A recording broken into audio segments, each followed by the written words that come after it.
BJP सरकार go back BJP सरकार go back BJP सरकार गो बैक কংগ্রেস পরিষদ তাসা মুর্দাবাদ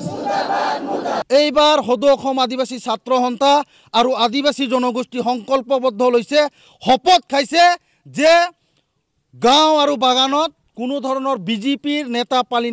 নেতাক সোমাব দিয়া নহব এটো একদম স্পষ্ট কথা बीजेपी सरकार हाय हाय बीजेपी सरकार गो बैक बीजेपी सरकार गो बैक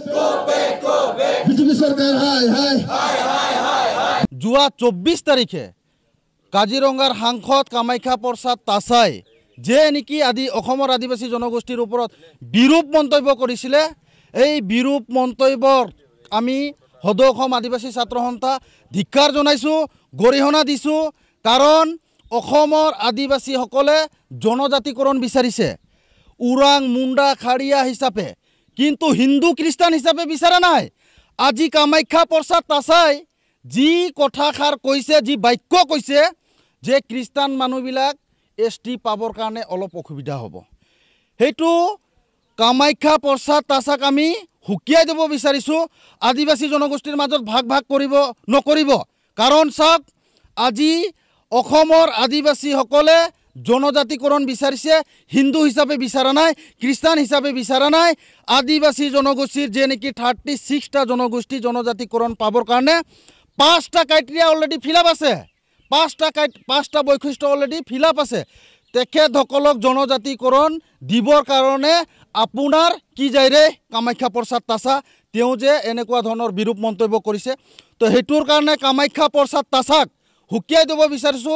অনাগত দিনত আপুনি এই আদিবাসী জনগোষ্ঠীৰ যে নেকি বিৰূপ মন্তব্য কৰিছে অপমানসূচক মন্তব্য কৰিছে আপুনি এই মন্তব্যৰ পৰা বিৰত থাকক আপোনাক কাজিৰঙা সমষ্টিৰ পৰা আপোনাক সাংসদ বনাই দিয়া মানুহ আদিবাসী জনগোষ্ঠীৰ মানুহখিনিয়ে ভোট দি আপোনাক জিকাই দিল্লী পাৰ্লিয়ামেণ্টত পঠাইছিলে আপোনাৰ কাৰ্যকাল শেষ অৱস্থা আছে আদিবাসী জনগোষ্ঠীৰ নামত এক দিনৰ মাত মাতা আমি দেখিবলৈ নাপালো উল্টা বিপৰীতে তেওঁ হিন্দু খ্ৰীষ্টান কৰি আছে হেতুৰ কাৰণে আমি কামাখ্যা প্ৰসাদ তাছাক হুকিয়াই দিব বিচাৰিছো যিহেতুকে আদিবাসী জনগোষ্ঠীক বিভ্ৰান্তি তথা ভাগ নকৰিবৰ কাৰণে আমি হুকিয়াই দিছো কাৰণ চাওক 2014 চনত যেতিয়া ভাৰতৰ প্ৰধানমন্ত্ৰী নৰেন্দ্ৰ মোদী কোকৰাঝাৰত আহিছিলে নৰেন্দ্ৰ মোদী নিজে কৈছিলে অসমত যেতিয়া বিজেপি চৰকাৰ আহিব আপোনালোকক 6 মাহত জনজাতিকৰণ দিম বুলি কথা দিছিলে আজি সেই বিজেপি চৰকাৰৰ নৰেন্দ্ৰ মোদীৰ 6 মাহ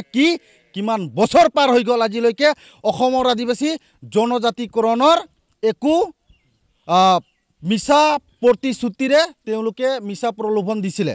আৰু কথা হ'ল বিজেপি চৰকাৰ যে মিছলিয়া নৰেন্দ্ৰ মোদী যে মিছলিয়া হিমন্ত বিশ্ব শৰ্মা যে মিছলিয়া হেতু জল পট অসমৰ আদিবাসী ৰাইজে গম পাই গ'ল যোৱাকালি অসমৰ মুখ্যমন্ত্ৰী সংবাদমেল পাতি ক'লে যে আদিবাসী জনগোষ্ঠীৰ লগতে যে নেকি 5টা জনগোষ্ঠী আছে 6 জনগোষ্ঠীৰ জনজাতিকৰণৰ প্ৰতিবেদন অক্টোবৰ মাহত কৰিম বুলি কৈছে প্ৰতিবেদন দাখিল কৰিম বুলি কৈছে এতিয়া অসমৰ মুখ্যমন্ত্ৰী হিমন্ত বিশ্ব শৰ্মাক মই প্ৰশ্ন কৰিব বিচাৰিছো আপুনি কি ইমান দিন হৈ আছিল নেকি বৰডুমছা মহাসভা 2019 তেওঁ নিজে কৈছিলে যে আদিবাসী জনগোষ্ঠীৰ জনজাতিকৰণৰ কাম 90% হৈ গ'ল আজি 10% কত আজি 2019 চনত যেহেতু বৰডুমছা আদিবাসী মহাসভাত কৈছিলে আজি 2025 চন পালেই হিমন্ত বিশ্ব শৰ্মাৰ যে নেকি বিজেপি চৰকাৰৰ 10% কাম এতিয়ালৈকে বাকি আছে তেওঁলোকে প্ৰতিবেদনে দাখিল কৰা নাই তো এইবিলাক হৈ গ'ল যেহেতুকে আগন্তুক বিটিআৰ ইলেকশ্যন আছে